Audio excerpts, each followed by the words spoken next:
Fala aí, pessoal, seja bem-vindo a mais um vídeo aqui no canal. Vamos acompanhar as últimas notícias do São Paulo e vamos ver a provável escalação do tricolor para o jogo de amanhã fora de casa contra o Bahia. Então, sem mais enrolação, vamos pro vídeo. Quem chega com o noticiário de São Paulo é a Letícia Contier. Atualiza para nós as novidades do Departamento Médico de São Paulo. Hoje, o São Paulo se reapresentou ali no Centro de Treinamentos da Barra Funda, já pensando, é claro, na partida de sábado diante do Bahia, às 6h30 da tarde, lá na Arena Fonte Nova. E aí, nos trabalhos de hoje, é claro, os jogadores que atuaram por mais minutos na terça-feira fizeram aquele regenerativo e os demais jogadores já fizeram aquecimento, trabalho com posse de bola em campo reduzido. E aí, duas novidades apareceram nessa reapresentação. A primeira delas, Cédric Soares, ele que está em recuperação de dores na panturrilha direita, participou do aquecimento e fez alguns trabalhos à parte. Agora, a principal novidade de hoje ficou por conta de Luca, o garoto de 17 anos que vinha aí com entorse no tornozelo direito, participou das atividades de maneira integral, sem nenhuma restrição. Então, tudo indica que Luca estará à disposição para o técnico Luiz Supeldia para a partida de sábado. Ótima notícia para o torcedor são paulino, Mi. Muito obrigada, Lê, por todas as notícias. Fala, Silvio. Principalmente o Luca, né? Moleque de 17 anos que tem carisma, tá entrando em campo com muita personalidade. Aliás, no jogo que ele se machucou, se eu não me engano, foi Grêmio. Recentemente, à noite no Morumbi, fui até com minha filha na arquibancada ver o jogo, tava de folga, fui lá. O moleque entrou no segundo tempo, primeira bola dele já parte pra dentro, é vertical. Aí tomou uma porrada no tornozelo, continuou mancando, aguentou o tranco, ficou alguns dias ausente. Mas é um jogador que pode... Eu tô sonhando, eu tô imaginando que essa safra, eu não vou comparar com a qualidade de uma outra, mas quem sabe... Não estamos vendo aí o surgimento de novos menudos do Morumbi. Será? Miller, Silas. Cantar. Sidney. Dançar. Qual que é a bandinha aí da moda? Não tem mais. Acho bem. Não... One Direct? One Direct também depois já você põe o menudo, Fala depois que eu der o coisa. recado da JS, que o Garrafa vai falar. Mas eu exagerei, também. tá? Porque Miller, Silas... tal, acho que não tem outros craque, menudos, viu? mas Miller, menudo então, eu era apaixonada pelo Charlie. Falando sobre o próximo jogo, André Silva suspenso. Quem vai comandar o ataque do São Paulo? Rian Francisco está pronto? Quero ouvir o chat, quero ouvir... Pode começar você, Renan. Rian Francisco pode ser o titular, deve ser o titular contra o Bahia, ou não é momento ainda? Não, tem que ser. Uma, porque não tem outro. É a posição dele, né? Não, você colocaria quem? E não colocar o menino, pô, aí... Ou é ele ou é Luciano, né? Não, mas... Fora de posição. Isso eu já falei aqui várias vezes, certo ou não? Já falei aqui várias vezes que a posição para o Luciano, naquele esquema que vinha jogando para o Luciano brigar, era ali. Né? Eu já falei aqui várias vezes. Para mim não tem problema nenhum não tem problema nenhum o Luciano jogar ali. Mas ele falou, né, que ia colocar o Rian como titular, e eu acho que é uma boa oportunidade. Dele, eu sempre falo uma coisa, preparado, a gente... ele tá preparado para ser titular? Coloca ele. Aí a gente vai ver, eu não tava, mas fora isso, a gente vai ficar aqui, não sei. O Arnaldo falou, os meninos não estão preparados para ser titular na Libertadores. Só o Ferreirão. Por quê? Porque colocou o Matheus. Matheus, na avaliação dele, não está preparado, tem que melhorar. É isso. Mas eu só vou saber se eu colocar. Eu só vou saber se o menino estiver lá dentro do campo. Né? É o que eu falo sempre. O Rian tem um poder de finalização, eu sei, ele errou o gol. Ele poderia ter finalizado, ele tentou um drible no goleiro, normal, mas ele tem um poder de finalização ali incrível, ele dificilmente erra o gol, já falei isso várias vezes, e eu acho que ele pode ter essa oportunidade sim. É um jogo muito complicado no sábado contra o Bahia. É um jogo muito complicado. O time do Bahia é um time muito bom. É um time que, jogando em casa ou jogando fora, que eles controlam o jogo todo, em qualquer lugar. Né? Então, por isso, por si só, vai ser um jogo muito difícil. Só que eu tenho mais confiança nesses jogos, especialmente fora de casa, do que se jogasse em casa contra um time que, na teoria, contra o Mirassol, que na teoria você fala, não, a gente vai ganhar desses caras aí. Eu tenho muito mais confiança, vou ser muito sincero. O São Paulo é um time que compete de uma forma espetacular jogando contra esses times mais fortes. Tem que ter uma estratégia de jogo muito boa, porque é um time do Bahia que controla o meio de campo. Se você não tiver muito bem preparado, você vai correr atrás da bola, o jogo todo não vai tocar na bola. Se você não tiver com uma estratégia muito bem traçada, quem sabe, para esse time que o São Paulo tem hoje à disposição, de ser vertical, de matar o jogo, quem sabe não vai ter tanto controle quanto em algumas oportunidades teve fora de casa, mas que seja um time mais vertical, que a hora que retomar a bola, a hora que coletivamente souber o momento de pressionar, recuperar a bola, ser vertical para matar o jogo. Eu acho que fica muito por aí a característica desse jogo contra o Bahia do Patrão. Mas eu vejo o Rian com uma boa oportunidade, sim, de ser titular nesse jogo. Eu espero que ele consiga aproveitar a oportunidade que tanta gente está pedindo para ele, que a torcida tanto almeja. É o nome mais gritado no estádio, mesmo ele fora do campo. Todo mundo grita Rian. E eu acho que ele merece essa oportunidade. Eu acredito que a gente não vê, mas eu acredito que ele esteja se preparando muito bem para esses jogos como titular. Não vamos esquecer o que aconteceu contra o Ceará. Ele conseguiu jogar ali por volta de 60 minutos. Estou falando do ponto de vista físico, né? Isso daí é muito relevante, porque o treinador tem que estar preparado já, pensando ali na frente, qual que vai ser a modificação. A gente aqui falando é muito fácil. O treinador, a cabeça dele tem que ser muito maior do que a minha pô, ele é pago para isso, né? Mas são aspectos que ele tem que estar já preparado. Ele não, porque ele não vai estar no banco mais uma vez. Exato. Cara, a gente tem que falar sobre isso também. Não sei se vocês concordam comigo. Ele tem que se controlar um pouco mais, meu. Eu sei, eu entendo. Muitas vezes parece que sou eu lá na beira do campo. Eu estou querendo dizer você, o torcedor na beira do campo. Só que ele tem que se controlar um pouco mais. Porque aí eu vou falar como ex-jogador. Você vê o seu comandante à beira do campo é uma coisa. Você vê o subcomandante, vamos dizer assim, o auxiliar do comandante é diferente. E as ações do cara, elas ficam limitadas. O que você vê que o cara tá ali, quando você vê do estádio, ele olha pro companheiro, pro outro auxiliar, né? E eles ficam ali conversando, mas é nítido que eles estão muito indecisos do que fazer e tal. Óbvio que eles conversaram antes do jogo das possibilidades de substituição, das probabilidades. Se o jogo tiver assim, vocês fazem isso. Se o jogo tiver assim...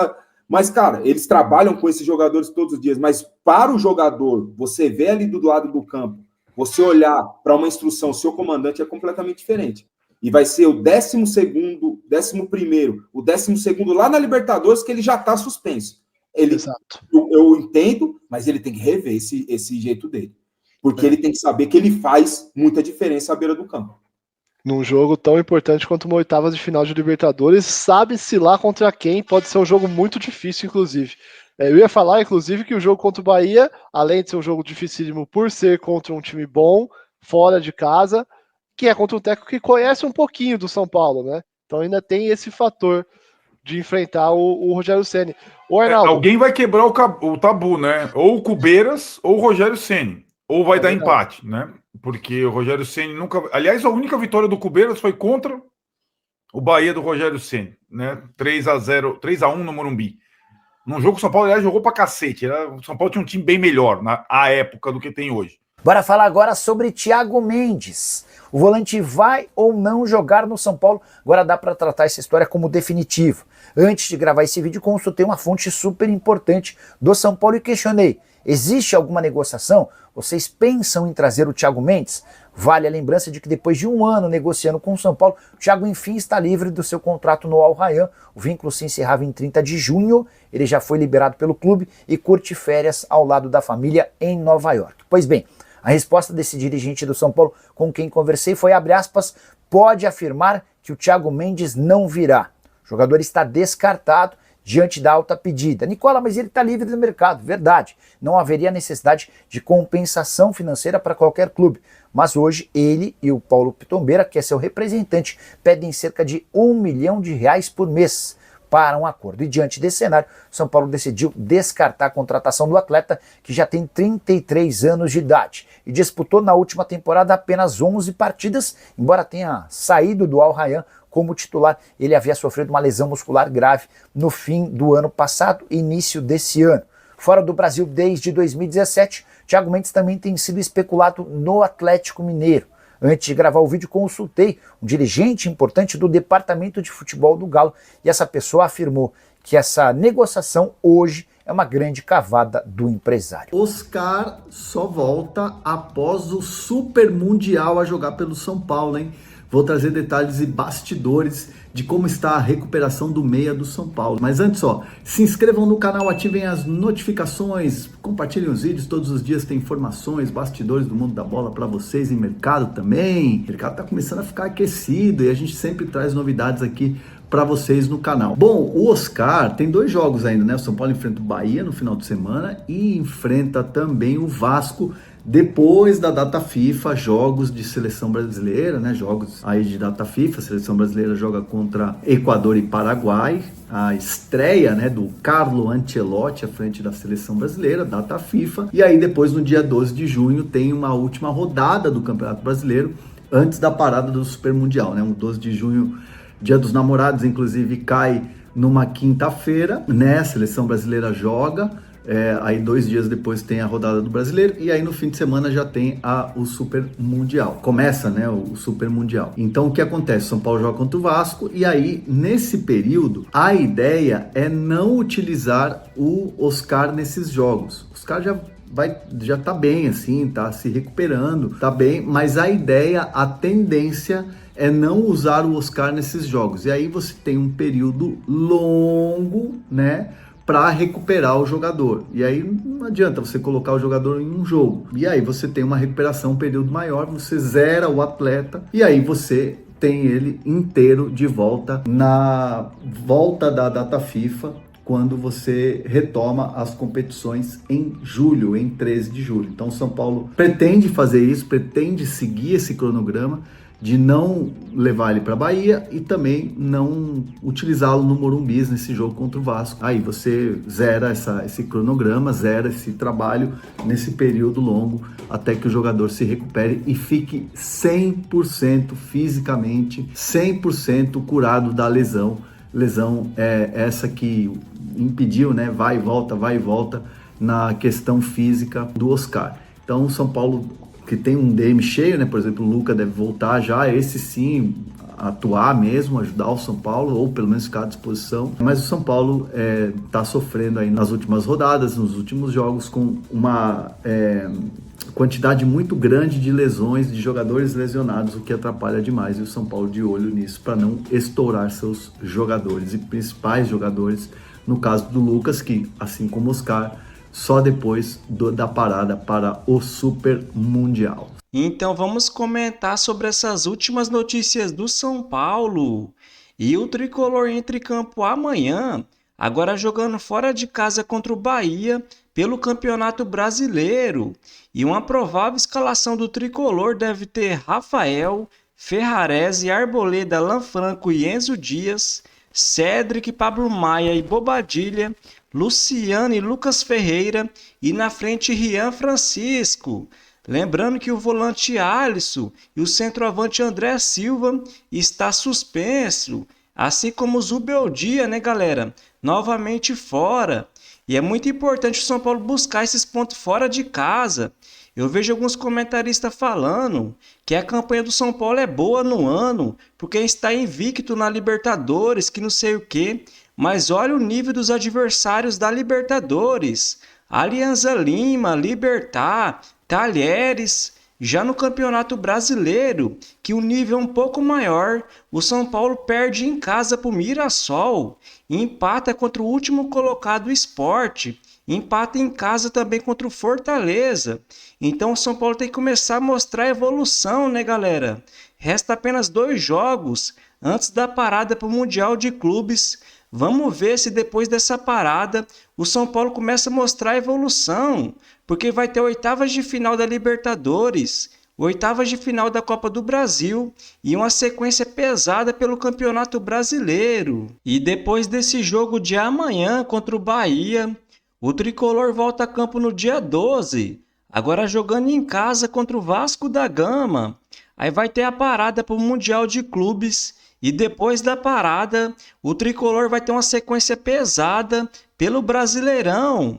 vai jogar fora de casa contra o Flamengo e o Bragantino, depois em casa contra o Corinthians, fora de casa contra o Juventude, em casa contra o Fluminense, fora de casa contra o Internacional e em casa contra o Vitória. E o tricolor encerrou uma pendência importante com o elenco.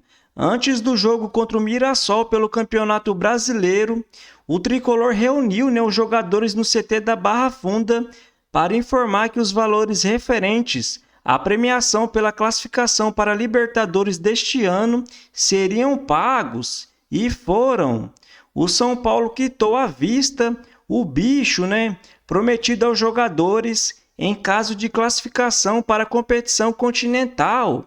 No ano passado, o time terminou o Brasileirão em 6º lugar com 59 pontos e garantiu a vaga direta para a fase de grupos da Libertadores.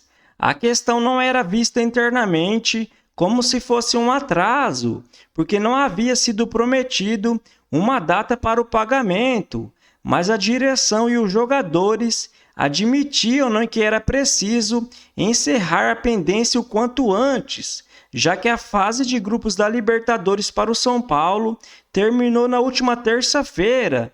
Eu sei que ninguém fala disso, mas eu acho um absurdo jogadores que ganham entre 400 mil a 2 milhões de reais por mês, o clube prometer bicho. Por exemplo, se o São Paulo ganha uma Copa do Brasil ou uma Libertadores, praticamente a metade dessa premiação vai para os jogadores, galera? Eu acho um absurdo isso. E o tricolor anunciou na tarde desta quinta-feira a renovação contratual de 3 promessas das categorias de base. Os laterais direito Igor Felisberto e Mike e o atacante Paulinho tiveram os vínculos com o clube prorrogados. Quem terá o contrato mais longo do trio é o Igor Felisberto, de apenas 18 anos, o mais novo deles. O lateral direito, visto como o principal nome da posição nas categorias de base do São Paulo, assinou até dia 31 de março de 2029. Já Mike, de 20 anos, relacionado para a vitória do São Paulo contra o Talheres, assinou o contrato até dia 31 de maio de 2028.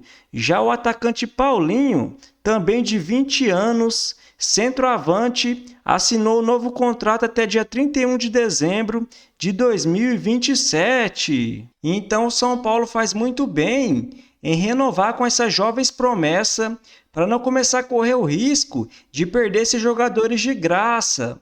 Então, se você curtiu o vídeo, deixa o seu like, se inscreva no canal e até a próxima!